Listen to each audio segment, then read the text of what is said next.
अस्सलाम वालेकुम बच्चों, उम्मीद करता हूँ आप सब खैरियत से होंगे। आज हम जिस टॉपिक के ऊपर बात करेंगे वो है treatment of domestic water supply. घरों तक जो पानी आता है उस पानी को किस तरह से हम ट्रीट करते हैं, क्योंकि उसके अंदर हमने पिछले लेक्चर में पढ़ा था, उसके अंदर मुख्तलिफ़ किस्म की हार्मफुल सब्सटेंसेस मौजूद होती हैं। अब उन सब्सटेंसेस को किस तरह से रिमूव किया जाता है और उनके लिए हम कौन कौन से मेथड्स अप्लाई करते हैं, आज हम इसके बारे में देखेंगे और उसमें कौन कौन सी इम्प्योरिटीज़ हैं ये भी हम आज देखेंगे। तो टॉपिक है हमारा treatment of domestic water supply. अब घरों के अंदर जो पानी आता है बेसिकली उस पानी के अंदर 3 तरह की इम्प्योरिटीज़ मौजूद हो सकती हैं जो हम डोमेस्टिक पर्पज़ के लिए इस्तेमाल करते हैं। वो 3 तरह की इम्प्योरिटीज़ कौन सी हो सकती हैं? सबसे पहले जो इम्प्योरिटी है वो होती है उसके अंदर डिज़ोल्व इम्प्योरिटीज़, कि ऐसी इम्प्योरिटीज़ जो पानी के अंदर हल हुई होती हैं उन्हें हम कहते हैं डिज़ोल्व इम्प्योरिटीज़। मिसाल के तौर पर आपके पास अगर गिलास पानी है, उसके अंदर आप नमक को हल कर दें तो नमक के ज़र्रात आपको उसके अंदर नज़र नहीं आएंगे। ऐसी इम्प्योरिटीज़ को हम कहते हैं डिज़ोल्व इम्प्योरिटीज़। उसके बाद जो इसके अंदर होती हैं वो है सस्पेंडेड इम्प्योरिटीज़। सस्पेंडेड का मतलब क्या होता है? सस्पेंडेड का मतलब ऐसी इम्प्योरिटीज़ जो पानी के अंदर ना तो डिज़ोल्व हुई होती हैं बल्कि इनसॉल्युबल होती हैं और पानी के अंदर वो तैर रही होती हैं। ऐसी इम्प्योरिटीज़ को हम कहते हैं सस्पेंडेड इम्प्योरिटीज़। और तीसरे नंबर पे जो इम्प्योरिटीज़ मौजूद होती हैं उन्हें हम कहते हैं माइक्रो ऑर्गेनिज़म्स। तो माइक्रो ऑर्गेनिज़म जो हैं ये भी एज इम्प्योरिटी पानी के अंदर मौजूद होते हैं। अब ये तमाम की तमाम इम्प्योरिटीज़ को अगर हमने रिमूव करना हो तो उसके लिए हम कौन कौन सा प्रोसेस करते हैं, आज की वीडियो के अंदर हम इनको डिटेल के साथ पढ़ेंगे। ये एक बहुत इंपॉर्टेंट लॉन्ग क्वेश्चन है। लॉन्ग क्वेश्चन के तौर पे आपको पेपर में पूछा जा सकता है, इंडिविजुअली ये शॉर्ट क्वेश्चन के तौर पे भी आपको पूछे जा सकते हैं। तो इसको स्टार्ट करते हैं। सबसे पहले कौन कौन से मेथड्स हैं जिनके ज़रिए से हम इन तमाम की तमाम इम्प्योरिटीज़ को रिमूव कर सकते हैं। सबसे पहले हम उन मेथड्स के बारे में डिस्कस कर लेते हैं। तो मेथड कौन से हैं? सबसे पहले जो मेथड हम यहाँ पे पढ़ेंगे वो है सेडिमेंटेशन। अब सेडिमेंटेशन किसे कहते हैं? सेडिमेंटेशन जैसे कि नाम बता रहा है, सेडिमेंट, ये इंग्लिश का वर्ड है। सेडिमेंट का मतलब होता है किसी भी चीज़ की तह का होना, लेयर कहते हैं हम सेडिमेंट को। जैसे कि ज़मीन की आप देखते हैं मुख्तलिफ सेडिमेंट होते हैं रॉक्स के हिसाब से, तो ज़मीन की जो तहें होती हैं उन्हें हम सेडिमेंट कहते हैं। तो पहला प्रोसेस जैसे कि नाम बता रहा है, पहला जो मेथड है वो है सेडिमेंटेशन। अब सेडिमेंटेशन के अंदर हम क्या करेंगे? सेडिमेंटेशन के अंदर जितनी भी इनसॉल्युबल इम्प्योरिटीज़ होंगी हम उनको यहाँ से रिमूव कर सकते हैं। अब सेडिमेंटेशन किन किन इम्प्योरिटीज़ के लिए हम इस्तेमाल करते हैं? सबसे पहले जो ऐसी इम्प्योरिटीज़ जो इनसॉल्युबल हैं, ऐसी इम्प्योरिटीज़ के लिए हम सेडिमेंटेशन का प्रोसेस करते हैं, इनसॉल्युबल इम्प्योरिटीज़ को। और दूसरे नंबर पे ऐसी इम्प्योरिटीज़ जिनके अंदर जो पार्टिकल्स हैं वो लार्ज हों।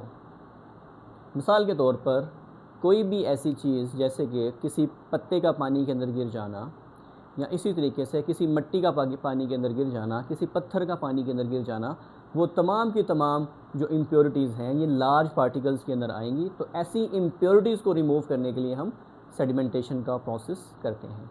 अब सेडिमेंटेशन के प्रोसेस में होता क्या है, आइए इसको हम डायग्राम की मदद से समझते हैं। अब होगा क्या कि यहाँ पे कोई भी हमारे पास, हम फ़र्ज़ कर लेते हैं यहाँ पे हमारे पास कोई भी एक सोर्स वाटर होगा। हम क्या करेंगे? हमारे पास एक सेडिमेंटेशन टैंक होगा बड़ा सा। इस सेडिमेंटेशन टैंक के अंदर हम सोर्स, जो हमारा पानी का सोर्स होगा, उसको हम इनलेट की मदद से यहाँ पे इस वाटर टैंक के अंदर भेजेंगे। तो जब इनलेट की मदद से वाटर टैंक के अंदर पानी आएगा तो ये जो एरिया होता है इसे हम कहते हैं सेडिमेंटेशन जोन। तो इस सेडिमेंटेशन जोन के अंदर नीचे यहाँ पे आप एक देख सकते हैं, यहाँ पे एक स्लज एक्सट्रैक्टर लगा होता है जहाँ से हम स्लज को रिमूव करते हैं। और ऐसे ही यहाँ पे एक आउटलेट भी है जहाँ से हम अपना सेडिमेंटेड जो हमारा पानी होगा, जो भी वाटर होगा, वो यहाँ से हम इसको बाहर लेके जा सकते हैं। तो ये हमारे पास एक डायग्राम है। इसमें हम इनलेट की मदद से वाटर, जो हमारा नेचुरल सोर्स होगा, वहाँ से हम पानी को इस सेडिमेंटेशन टैंक में लेके आएंगे। अब जब पानी यहाँ पे आ जाएगा तो इस सेडिमेंटेशन जोन के अंदर हम पानी को कई घंटे के लिए रखेंगे। यहाँ पे हम इसको क्या करेंगे?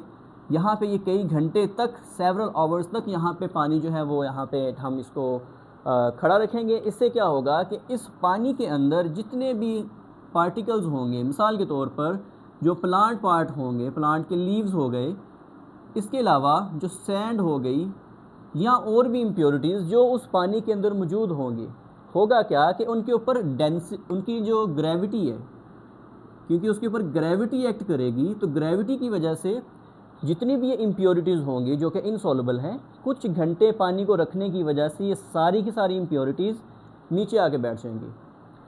जब ये इम्प्योरिटीज़ यहाँ पे आ जाएंगी तो यहाँ पे एक सेडिमेंट बन जाएगा। इस एरिए को हम कहते हैं स्लज। यहाँ पे जो चीज़ें बनेंगी, जितना भी कचरा इकट्ठा होगा उसे हम कहते हैं स्लज। स्लज का मतलब होता है कचरा। तो जितना भी उस पानी के अंदर इनसॉल्युबल इम्प्योरिटीज़ होंगी वो सारी की सारी कहाँ पे स्टोर हो जाएंगी, इस एरिया में आके जमा हो जाएंगी। और जब हम थोड़े देर के बाद, कुछ घंटे के बाद, जब हमने अपना यहाँ से पानी जो है इसको आउटलेट से बाहर लेके जाते हैं, तो उसके अंदर जितनी भी इम्प्योरिटीज़ हैं, यहाँ से इस होल से हम क्या करते हैं, स्लज को एक्सट्रैक्ट कर लेते हैं। जितना भी स्लज है वो सारे का सारा स्लज यहाँ से बाहर आ जाता है। और यहाँ पे जो सबसे ऊपर वाली लेयर होती है वहाँ पे बनती है स्कम। स्कम कहते हैं झाग को। अब होगा क्या कि ये जो पानी है इसके अंदर वाटर सोर्स जो हमने यहाँ पे यूज़ किया है, इसके अंदर साल्ट्स भी मौजूद होंगे। उन साल्ट्स की वजह से जब यहाँ पे पानी इस टैंक के अंदर आएगा तो टैंक में गिरने की वजह से यहाँ पे कुछ झाग भी बनेगी। अब जैसे कि आप जानते हैं झाग जो है वो हल्की होती है, तो हल्के होने की वजह से ये टॉप ऑफ द सरफेस आ जाएगी। तो यहाँ पे ऊपर स्कम होगी, जो सेंटर वाला एरिया होगा यहाँ पे सेडिमेंटेशन जोन है ये वाला, यहाँ पे प्योर वाटर होगा, और जितने भी उसके अंदर इनसॉल्युबल इम्प्योरिटीज़ होंगी वो सबसे नीचे स्लज जोन के अंदर आ जाएंगी। ये जो स्लज जोन है यहाँ से सारे का सारा स्लज रिमूव कर दिया जाता है। आई होप कि आपको समझ आ गई होगी। तो सेडिमेंटेशन के अंदर हम इनसॉल्युबल इम्प्योरिटीज़ को रिमूव करते हैं, लार्ज पार्टिकल्स यहाँ से निकाले जाते हैं और इनलेट से हम पानी को लेके आते हैं। और किस वजह से यहाँ से रिमूव होते हैं, ग्रेविटी की वजह से। तो ये आपने इसके अंदर याद रखनी है बातें कि इस तरीके से हम क्या करते हैं, ये सारी के सारे प्रोसेस के ज़रिए, सेडिमेंटेशन के ज़रिए जितनी भी लार्ज पार्टिकल हैं उनको रिमूव कर लिया जाता है। आई होप कि यहाँ तक आपको बात क्लियर होगी। दूसरा जो मेथड है, सेकंड मेथड है जिसके ज़रिए से हम इम्प्योरिटीज़ को रिमूव कर सकते हैं, वो है फ़िल्ट्रेशन। अब फ़िल्ट्रेशन का जो प्रोसेस है ये भी हम इनसॉल्युबल सस्पेंडेड पार्टिकल्स को रिमूव करने के लिए यूज़ करते हैं। फ़िल्ट्रेशन में क्या होता है, जैसे कि हमने यहाँ पे देखा था, यहाँ पे सेडिमेंटेशन और फ़िल्ट्रेशन में बेसिक जो डिफरेंस है ये क्या है, बेसिकली डिफरेंस यहाँ पे ये होता है कि ये भी इनसॉल्युबल इम्प्योरिटीज़ को रिमूव करता है, ये सस्पेंडेड इम्प्योरिटीज़ को रिमूव करता है। यहाँ पे जो है लार्ज पार्टिकल्स को हम रिमूव कर रहे थे ड्यू टू ग्रेविटी। फ़िल्ट्रेशन के अंदर हम क्या करते हैं, हम ग्रेवल फ़िल्टर्स का इस्तेमाल करते हैं। ग्रेवल फ़िल्टर्स क्या करते हैं, उन तमाम की तमाम सस्पेंडेड इम्प्योरिटीज़ को जो कि स्मॉल इन साइज़ होती हैं, उन तमाम इम्प्योरिटीज़ को कैच कर लेते हैं, कैप्चर कर लेते हैं। जब वो कैप्चर करेंगे तो वहाँ से पानी जो है ग्रेवल फ़िल्टर से होता हुआ आगे जो है वो साफ़ होके चला जाता है। इस तरीके से डोमेस्टिक वाटर को हम फ़िल्ट्रेशन के प्रोसेस के थ्रू भी साफ़ करते हैं। तो जो फ़िल्ट्रेशन का प्रोसेस है ये हम किसके ज़रिए करते हैं, किसके लिए करते हैं, ये हम सस्पेंडेड पार्टिकल्स के लिए जो कि स्मॉल इन साइज़ होते हैं। उसके बाद इसके लिए हम क्या यूज़ करते हैं फ़िल्ट्रेशन के लिए, for filtration gravel filters are used.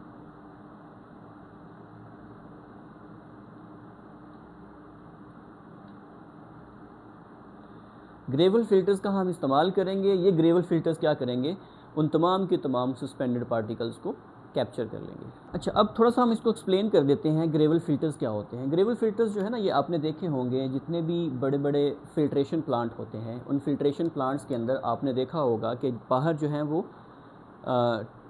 वो टूटियाँ लगाई होती हैं, नल बाहर की तरफ लगे होते हैं, जबकि अंदर की तरफ आपने ब्लू कलर के बड़े बड़े से फ़िल्टर्स देखे होंगे। वो जो फ़िल्टर होते हैं बेसिकली उन फ़िल्टर्स को कहते हैं ग्रेवल फ़िल्टर्स। वो जो ग्रेवल फ़िल्टर्स होते हैं उसके अंदर सैंड और स्टोन्स मौजूद होते हैं। और पानी को वहाँ से ट्रिकल करवाया जाता है कि पानी उन फिल्टर्स में से गुज़र के आता है। जैसे जैसे पानी उसमें से गुज़रेगा तो पानी क्योंकि लिक्विड है वो इन रेत में से और उस पत्थरों में से वो गुज़र के आ जाएगा आगे, लेकिन उसके अंदर जितने भी सस्पेंडेड पार्टिकल्स होंगे वो तमाम के तमाम पार्टिकल्स उस सैंड के ऊपर या स्टोन के ऊपर आगे स्टिक कर जाएंगे। जब वो वहाँ पे स्टिक हो जाएंगे तो जितने भी स्मॉल पार्टिकल्स की इम्प्योरिटीज़ होंगी वो भी इस तरीके से वहाँ से रिमूव हो जाती हैं। तीसरे नंबर पे जो मेथड है डोमेस्टिक वाटर को ट्रीट करने के लिए, उसका नाम है क्लोरीनेशन। जो थर्ड हमारे पास मेथड है उसका नाम है क्लोरीनेशन। जैसे कि नाम ही बता रहा है क्लोरीनेशन। क्लोरीनेशन के अंदर हम क्या करते हैं, क्लोरीनेशन के अंदर हम क्लोरीन का इस्तेमाल करते हैं। अब सवाल ये पैदा होता है कि क्लोरीन को क्यों इस्तेमाल किया जा रहा है। अब क्लोरीन जो है बेसिकली हम माइक्रो ऑर्गेनिजम्स को किल करने के लिए इस्तेमाल करते हैं। तो बेसिकली जो क्लोरीनेशन का प्रोसेस है, क्लोरीनेशन का जो मेथड है, ये हम किसके लिए इस्तेमाल कर रहे हैं, माइक्रो ऑर्गेनिजम्स को किल करने के लिए इस्तेमाल कर रहे हैं। तो क्लोरीनेशन का जो प्रोसेस है ये बेसिकली किन पार्टिकल्स के लिए किया जाता है, ये हम इम्प्योरिटीज़ जो माइक्रो ऑर्गेनिजम्स हैं, माइक्रो ऑर्गेनिजम्स के लिए हम ये प्रोसेस करते हैं। अब माइक्रो ऑर्गेनिजम्स को ये किस तरीके से किल करता है कि बेसिकली होता क्या है कि जब हम पानी को सप्लाई कर रहे होते हैं हाउस होल्ड्स के अंदर, तो क्या होता है कि उन बड़े बड़े टैंक्स के अंदर हम क्लोरीन को भी ऐड कर देते हैं। अब क्लोरीन जैसे कि आप जानते हैं क्लोरीन फ्री रेडिकल बनाती है। तो फ्री रेडिकल बनाने की वजह से क्लोरीन क्या करती है, उन माइक्रोब्स की सरफेस के ऊपर आके बाइंड कर जाती है। तो बेसिकली वहाँ पे जो प्रोटीन सिंथेसिस उनकी होनी होती है, जो प्रोटीन बनती है, जो इन माइक्रो ऑर्गेनिजम्स की ग्रोथ के लिए ज़रूरी होती है, ये बेसिकली उनको जाके म्यूटेट कर देती है, जिसकी वजह से जितने भी माइक्रो ऑर्गेनिजम्स होते हैं पानी के अंदर वो किल होना ख़त्म होना वो शुरू हो जाते हैं। तो ये एक तरीक़ाकार है जिसके ज़रिए से हम माइक्रो ऑर्गेनिजम्स को किल करने के लिए क्लोरीनेशन करते हैं। ठीक है। और चौथे नंबर पे जो प्रोसेस है वो है रिमूवल ऑफ ऑडर। ऑडर कहते हैं किसी भी नाखुशगवार जो स्मेल होती है उसे हम कहते हैं ऑडर। बदबू को ख़त्म करने के लिए हम क्या इस्तेमाल करते हैं, बदबू को ख़त्म करने के लिए हमारे पास दो तरीक़ेकार से हम इसको ख़त्म कर सकते हैं। मिसाल के तौर पर एक जगह पे पानी खड़ा है काफ़ी देर के लिए, अब पानी के खड़े रहने की वजह से क्या होगा कि उसके अंदर ऐसे ऑर्गेनिक कंपाउंड्स पैदा हो जाते हैं, ऐसे ऑर्गेनिक कंपाउंड बनना शुरू हो जाते हैं जो उसके अंदर बदबू बनाते हैं। तो उन ऑर्गेनिक कंपाउंड्स को रिमूव करने का जो सबसे इफ़ेक्टिव मेथड है वो है कि हम activated carbon in the form of charcoal उसको हम इसमें ऐड कर दें। उसको रिमूव करने के लिए हम क्या इस्तेमाल करेंगे, एक्टिवेटेड कार्बन। एक्टिवेटेड कार्बन, और ये हमेशा हम पाउडर्ड फॉर्म के अंदर लेते हैं। अब मैं बताता हूँ कि इसको पाउडर्ड फॉर्म के अंदर क्यों लिया जाता है। Activated carbon in the form of charcoal. Charcoal जो है बेसिकली ये कोयला ही होता है, ब्लैक कलर का होता है। इसके अंदर हम एक्टिवेटेड कार्बन को इस्तेमाल करते हैं। अब यहाँ पे सवाल आता है ये एक्टिवेटेड कार्बन क्या होता है। एक्टिवेटेड कार्बन का मतलब ये होता है कि हम क्या करते हैं कि जो आपके पास चारकोल है, चारकोल को हम इसको पाउडर्ड फॉर्म के अंदर लेके जाते हैं, इसका हम पाउडर बनाते हैं। जब ये चारकोल पाउडर्ड फॉर्म के अंदर चेंज हो जाता है तो इसका सबसे बड़ा जो बेनिफिट है वो ये होता है कि ये सारे का सारा चारकोल जो है इसके अंदर पोर्स बनना शुरू हो जाते हैं। इसके अंदर पोर्स ज़्यादा होना शुरू हो जाते हैं। जब पोर्स बनेंगे तो क्या हो सकता है कि जितने भी ऐसे ऑर्गेनिक कंपाउंड जो पानी के अंदर ऑडर पैदा करते हैं, जो पानी के अंदर बदबू पैदा करते हैं, तो हम इन पोर्स की मदद से उन तमाम के तमाम जितने भी ऑर्गेनिक कंपाउंड हैं वो सारे के सारे उस पोर में अब्जॉर्ब हो सकते हैं। तो ये एक तरीकाकार है जिसके ज़रिए से हम ऑर्डर को रिमूव करते हैं। तो ऑर्डर को रिमूव करने के लिए हम क्या करते हैं, जितने भी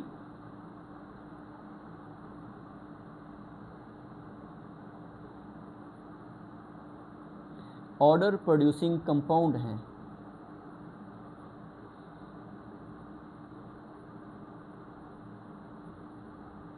इनको हम कैप्चर करते हैं, are captured by activated carbon. ये एक्टिवेटेड कार्बन क्या करता है, इसको कैप्चर कर लेता है, यानी कि इसको अब्जॉर्ब कर लेता है। ये बिल्कुल इस तरीके से होता है, मिसाल के तौर पर यहाँ पे अगर मैं डायग्राम बनाऊँ तो इस तरीके से एक डायग्राम बना सकते हैं इसकी। तो इसके ऊपर यहाँ पे जो छोटे छोटे पोर्स हैं, मिसाल के तौर पर यहाँ से ऊपर से पानी आ रहा है, तो अगर उसके अंदर ऑर्डर प्रोड्यूसिंग कंपाउंड हैं तो इस तरीके से यहाँ पे वो तमाम के तमाम ऑर्डर प्रोड्यूसिंग कंपाउंड अब्जॉर्ब हो जाते हैं। एब्जॉर्ब होने के बाद जितना भी बाकी जो पानी होता है ऑर्डर के अलावा, वो सारे का सारा आगे चला जाता है और ऑर्डर प्रोड्यूसिंग कंपाउंड इस तरीके से यहाँ पे कैप्चर हो जाते हैं। और जो दूसरा मेथड है ऑर्डर को रिमूव करने का, वो है एरिएशन। एरिएशन में हम क्या करते हैं, एरिएशन को के अंदर हम पानी के अंदर एयर को पास करते हैं। जब पानी के अंदर से एयर पास करती है तो पानी जो है वो मुसलसल हरकत में रहता है, और जब पानी हरकत में रहता है तो उसकी वजह से भी उसके अंदर जितने भी ऑर्डर प्रोड्यूसिंग कंपाउंड होते हैं वो हवा के अंदर जो है वो चले जाते हैं, जिसकी वजह से पानी के अंदर जो ऑर्डर है वो नहीं रहती। आई होप कि आपको इस क्वेश्चन की समझ आ गई होगी। तो 3 तरह की इम्प्योरिटीज़ जो हैं इसको हम इस्तेमाल, ये इन तीनों तरह की इम्प्योरिटीज़ को रिमूव करने के लिए हम 4 मेथड अप्लाई करते हैं। अब मैं यहाँ पे आपसे एक सवाल करता हूँ, हमने यहाँ पे सस्पेंडेड पार्टिकल्स के बारे में पढ़ा है, हमने माइक्रो ऑर्गेनिज़म्स के बारे में पढ़ा है, हमने इनसॉल्युबल लार्ज एंड स्मॉल दोनों के बारे में पढ़ा है।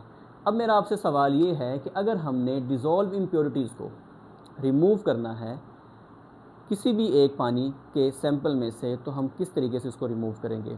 अगर आपको इसका आंसर पता है तो कमेंट सेक्शन में बताइए, इसके ऊपर मैं आपको अप्रिशिएट करूँगा।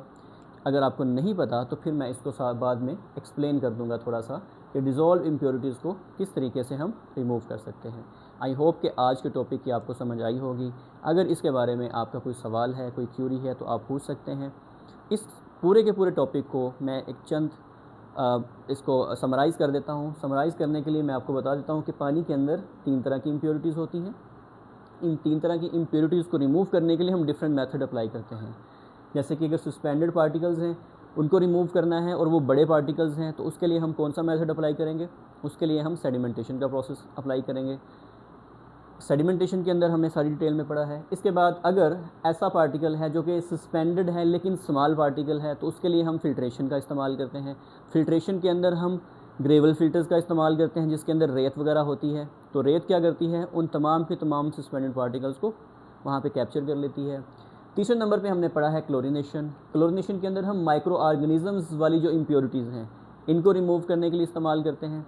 और ये माइक्रो ऑर्गेनिज़म्स किस तरीके से किल होते हैं? क्लोरीनेशन के ज़रिए से किल होते हैं। और चौथे नंबर पे ऑर्डर को रिमूव करने के लिए हम एक्टिवेटेड कार्बन का इस्तेमाल करते हैं। और एक्टिवेटेड कार्बन क्या होता है? बेसिकली हम चारकोल को पाउडर फार्म के अंदर लेके जाते हैं। जब वो पाउडर फार्म में होता है तो उसकी जो पोरस सरफेस है वो ज़्यादा हो जाती है, उसमें पोर ज़्यादा हो जाते हैं। जब वो पोरस हो जाएगी तो उसकी वजह से जितने भी पार्टिकल्स जो पानी के अंदर बदबू पैदा कर रहे हैं उन तमाम के तमाम कंपाउंड्स को ये कैप्चर कर लेती है। और दूसरा जो मेथड है वो है एरिएशन का मेथड। एरिएशन के मेथड के अंदर क्या किया जाता है? एयर को पास किया जाता है वाटर में से, जिससे क्या होता है पानी जो है हरकत में रहता है, जिससे उसके अंदर बदबू पैदा नहीं होती। और ये जो सवाल है बहुत इंपॉर्टेंट है लॉन्ग क्वेश्चन के एतबार से, किस तरीके से इम्प्योरिटीज़ को रिमूव किया जाता है। आई होप कि आपको समझ आ गई होगी। आज की वीडियो में इतना ही है। इंशाल्लाह मुलाकात होती है आपकी नेक्स्ट वीडियो से। अल्लाह ताला आपका हामी नासिर हो। अल्लाह ताला आपको कामयाब करे। पाकिस्तान जिंदाबाद।